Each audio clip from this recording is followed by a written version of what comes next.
Well, I'd like to thank my colleague from Colorado, and I'd like to also thank my colleagues Sam Johnson and Ralph Abraham for sponsoring this joint resolution.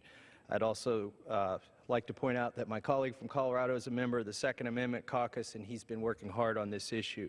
H.J. Res. 40 would strike down a rule that was finalized by the Social Security Administration just days before the close of the 114th Congress.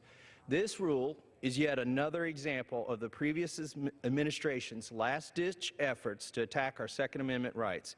Any attempt to curtail the right of Americans to defend themselves and their liberty is untenable.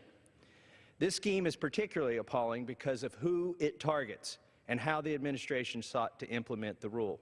The rule targets our grandparents, our elderly mothers and fathers who have been awarded disability benefits and have had a family member or a guardian appointed to handle their finances.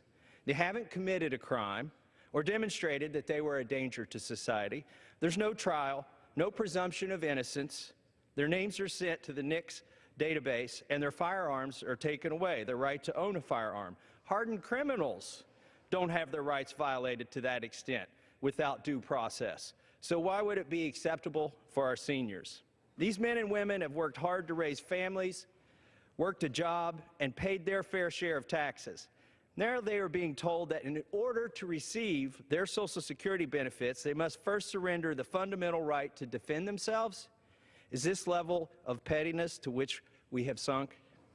The House and the American people have soundly rejected gun control in all of its forms year after year. Yet this last administration bypassed the legislative process, imposed a rule, and completely disregarded due process in order to strip seniors of their constitutional rights. Our seniors deserve better than that. This rule is not about protecting anyone. This rule should be seen for what it truly is: awful, politically motivated, and a dangerous infringement on our Second Amendment rights.